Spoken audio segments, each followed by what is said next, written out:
हम शायद कभी फिर ना मिलें। क्या हमारा फिर मिलना एक इत्तेफाक होगा?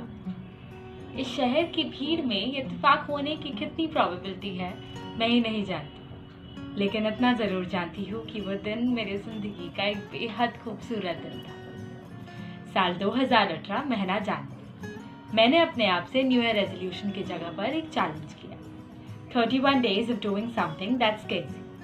इस चैलेंज में मुझे हर दिन कोई ऐसी चीज़ करनी थी जिसे मैं काफ़ी लंबे टाइम से करना चाहती थी लेकिन करने से डरती थी। Finally the day came when I had to confess, अपने इश्क का इजहार करना, और मैंने किया।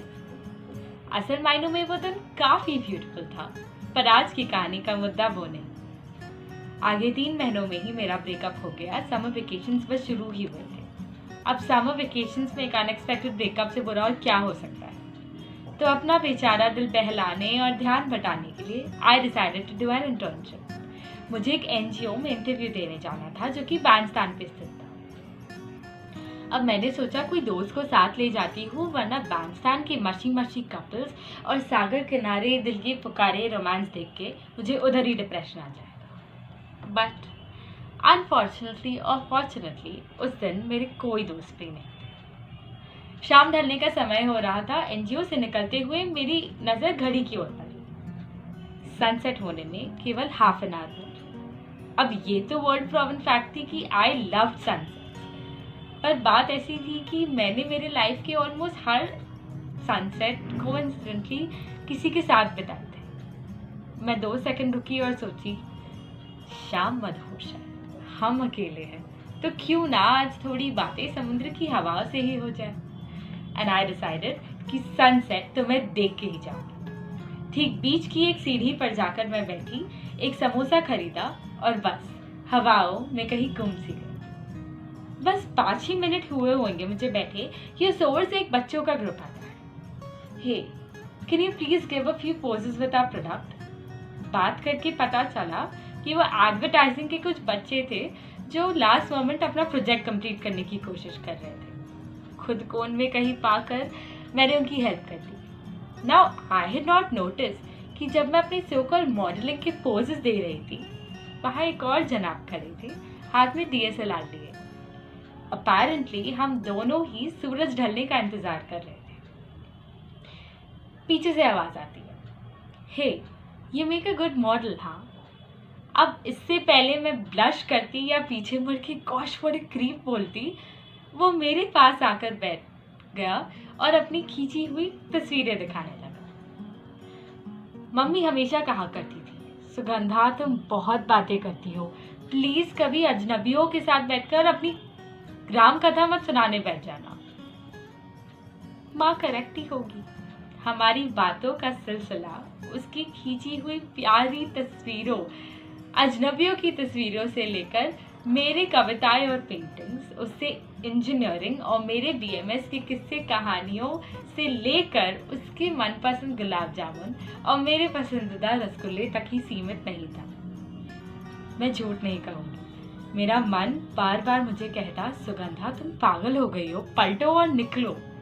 पर मेरा दिल हर उस डांट को इतने प्यार से इनकार रहा था और समझाने को कह रहा था, मानो उससे बात करके मुझे सुकून था, वो हर उस डांट को इनकार रहा था। दिले नादान तुझे हुआ क्या है, वैसे वाले सीन्स हो गए थे। उन 3 घंटों में वो मेरी हर बात इतनी सब्र से सुन रहा था और मैं अपने दिल की हर कही अनकही बातें बतलाते थक नहीं रही थी। शायद ब्रेकअप के बाद पहली बार ही इतनी खुल के किसी से बात हुई थी। खैर, शाम के 6 से रात के 9:30 बज गए थे। मैं उन पलों में इतना खो चुकी थी जैसे एक शाम चाय पीते पीते ख्यालों में डूबी मैं, हाथ में बिस्कुट डुबाए रखे चाय में, अचानक से बिस्किट टूटकर गुमना। अब जब बिस्किट टूटता है, मम्मी का कॉल आता है। हम दोनों के लिए ही इस कहानियों के सिलसिलों से रुखसत लेना थोड़ा मुश्किल था, पर अब कूच की घड़ी आ गई थी और एक खूबसूरत महफिल बर्खास्त होने को थी।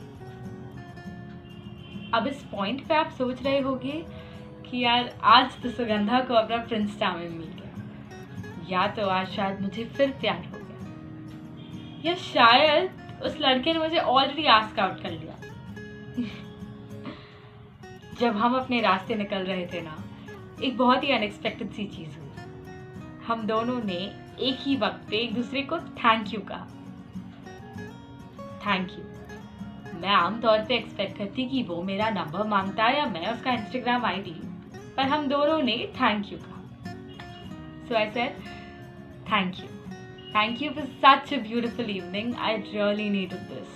And in return, he says, hey, thank you for being such an adorable stranger. Definitely looking forward to running into you again.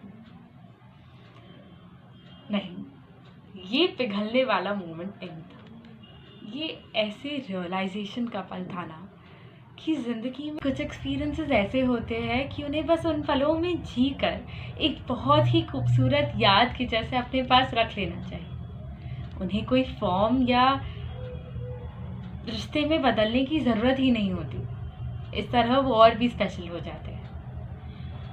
आज भी जब मैं उस दिन के बारे में सोचती हूँ, मेरा दिल खुशी से झूम उठता है।